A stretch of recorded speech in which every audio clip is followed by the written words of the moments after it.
আমরা আজকে জানি আগেই বলেছি যে রান্না করছি আমরা আলু ঝিঙে পোস্ত। সেই জন্য আলুগুলোকে আমরা এইভাবে কেটে নিয়েছি। এখানেও আলু আছে কিছুগুলো, একটু পরিমাণটা বেশি। আর এখানে আমরা ঝিঙেগুলো এইভাবে বড় বড় করে কেটে নিয়েছি। আর এইটুকুনি আমরা সর্ষের তেলে রান্না করবো। আছে এইটুকুনি তেল নিয়েছি, অল্প একটু তেল, 2 চামচ তেল। এখানে আছে কালো জিরে, এখানে একটা শুকনো লঙ্কা নিয়েছি, আর তেজপাতা ধুয়ে নিয়েছি, 2টো তেজপাতা, এটা ধুতে গিয়ে ভেঙে গেছে। আর এখানে হচ্ছে আমরা শুকনো লঙ্কা আর পোস্ত বেটে নিয়েছি। অ্যামাউন্ট একটু বেশি, যেহেতু এতটা তরকারি বুঝতেই পারছেন এতটা হবে, সেই জন্য। আর এইখানে দেখুন আমরা হিং রেখেছি, এতটা হিং দেবো না, এখানে রেখেছি, এখান থেকে আমরা অল্প দেবো। আজকে আমাদের এই আইটেমে আমাদের রান্না হবে। চলুন তাহলে আমরা গ্যাসটা অন করি। এই বসিয়ে দিয়েছি, দেখুন এখানে ননস্টিকটা এখানে দেখছি গরম হয়ে গেছে। এখানে আমরা এই যে তেলটা, সর্ষের তেল নিয়েছি, সর্ষের তেল আমরা দিয়ে দিচ্ছি।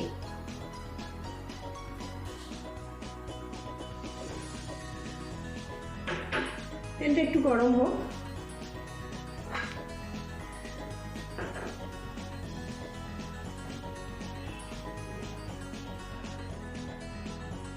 তেলটা একটু গরম হয়েছে, আমরা শুকনো লঙ্কাটা দিয়ে দিই, সাথে আমরা এই তেজপাতাটাও দিয়ে দেবো, আর এই যে কালো জিরেও সব দিয়ে দিচ্ছি।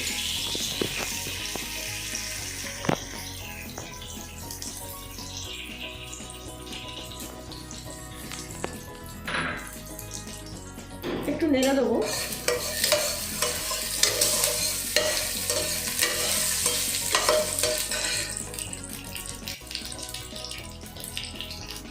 এই যে হিং, আমরা হিং দিয়ে দেবো। হিং দেওয়ার পর একটা খুব সুন্দর গন্ধ বেরোয়।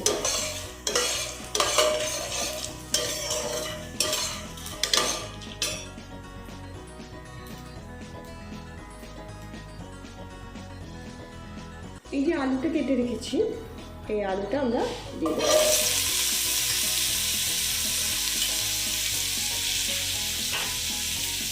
নেড়ে দেবো।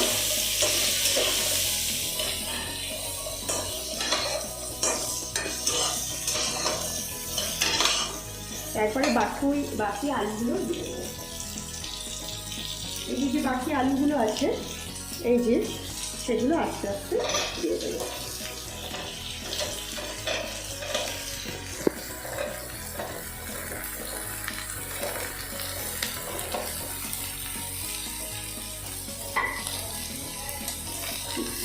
আমরা নেড়ে দেবো।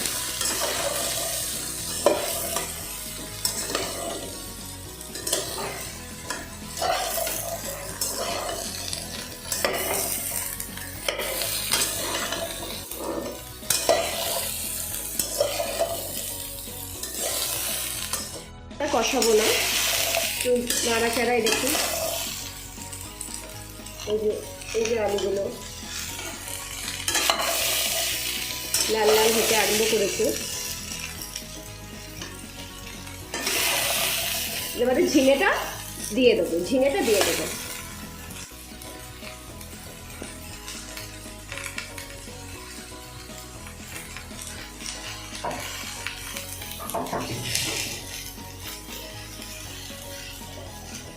ঝিঙেটা দিয়ে দিচ্ছি।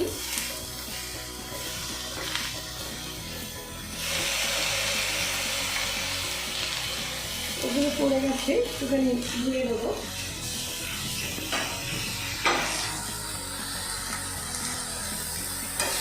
দিয়ে নাড়িয়ে দেবো।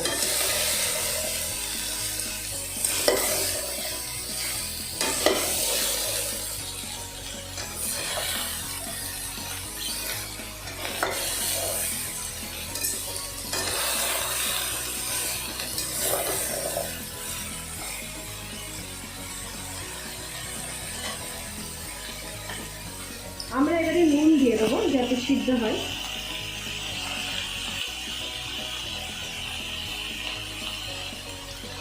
এটা 2 চামচ দিলাম, 4 চামচ দেবো। আপনারা আপনাদের স্বাদ মতো নুন দেবেন।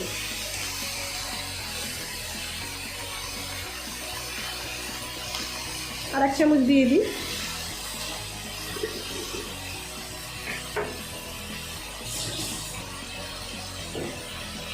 একটু হলুদ দেবো। পোস্ত কিন্তু হলুদ না দিলেও হয়, কিন্তু অল্প একটু দেবো, একদম সামান্য দেবো। যেহেতু ঝিঙে আছে দিলে ভালোই লাগবে, আপনারা ইচ্ছা করলে না দিতেও পারেন।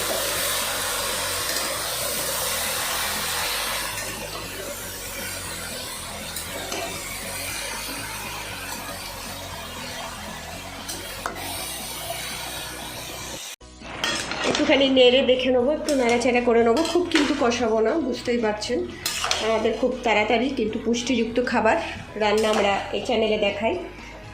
খুব তেল মশলা দিয়ে খুব অনেকক্ষণ ধরে কষিয়ে রান্না কিন্তু আমরা করার পক্ষপাতি না, তাহলে পুষ্টিগুণ নষ্ট হয়ে যায়। স্বাদে হয়তো খুব ভালোই লাগবে কিন্তু পুষ্টি থাকে না, কিন্তু এটাও স্বাদে মুখে ভালো লাগবে কিন্তু পুষ্টি থাকে, দুটোর মধ্যে এটাই কিন্তু পার্থক্য।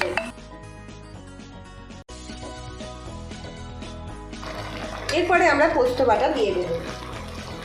এই যে পোস্ত বাটা, এই পোস্ত বাটাটা আমরা দিয়ে দিলাম।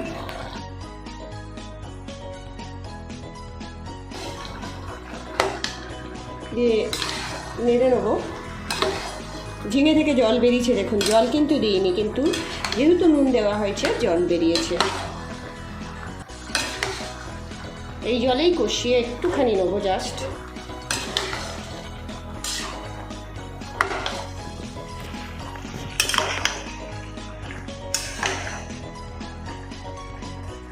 জলটা একটুখানি কমুক আর নুন ঝাল এর মধ্যে ঢুকে যাক, ততক্ষণে চলুন আমরা অন্য কাজ সেরে নিই। মাঝে মাঝেই কিন্তু নাড়িয়ে দিতে হবে, নাহলে কিন্তু নিচে লেগে যাবে, এই জন্য লাগিয়ে যাতে না লেগে যায় নিচে তলাতে, সেই জন্য নাড়িয়ে দিতে হবে। দেখুন জল কিন্তু এখনও দিইনি, সেই জলেই কিন্তু একটুখানি কষিয়ে নিলাম যে জলটা বেরিয়েছে ঝিঙে থেকে। এরপরে জল দেবো যাতে আলুটা সিদ্ধ হয়। দেখে নিই আলুটা কতটা সিদ্ধ হয়েছে, মোটামুটি হলেই গেছে, খুব বেশি জল দেওয়ার প্রয়োজন হবে না। আমরা জল না দিলেও হবে, কেননা ঝিঙে সিদ্ধ হতে তো সময় লাগে না, আলু সিদ্ধ হতেই সময় লাগে, যদিও কিন্তু আলু সিদ্ধ হয়ে গেছে, তাই জল দেবো না, সব আলুই সিদ্ধ হয়ে গেছে। যে দেখুন পুরো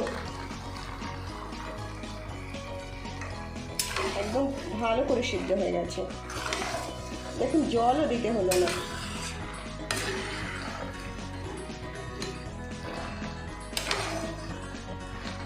এটা একটু গা মাখায় নামাবো। পোস্ততে জানেন আপনারা যে কি হয়, পোস্ততে কিন্তু একটু টেনে যায়।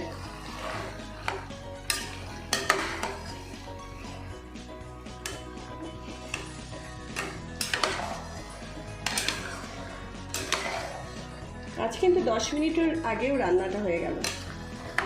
একদম আলু দেখুন, এই যে আলুগুলো কীভাবে ভেঙে যাচ্ছে দেখুন, অর্থাৎ সিদ্ধ হয়ে গেছে বুঝতেই পারছেন।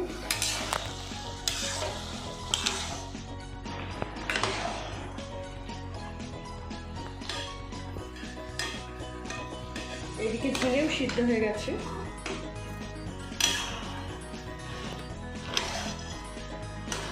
একটুখানি নাড়াচাড়া করেই আমরা নামিয়ে দেবো। জল দেব না, ঝিঙে থেকে অনেকটাই জল বেরিয়েছে, যেহেতু অ্যামাউন্টটা অনেকটা, সেই জন্য অনেকটা বেরিয়েছে, সেই জন্য আর জল দেওয়ার প্রয়োজন হলো না। আর ঝিঙে তো খুবই নরম, সিদ্ধ হয়ে যায়, আলু সিদ্ধ হতেই দেরি হয়। এবারে কিন্তু সিদ্ধ হয়ে গেছে, আমরা রান্নাটা নামাবো, গ্যাসটা অফ করবো। এরপর সার্ভিং হলে আমরা যখন সার্ভ করব তখন দেখবেন কেমন হচ্ছে। আর অবশ্যই চলুন আমরা তাহলে নামাই। রান্না রেডি, দেখুন একটা ইয়ামি ডিশ হয়েছে আমাদের ঝিঙে আলু পোস্ত, আজকের জন্য রেডি হয়ে গেছে।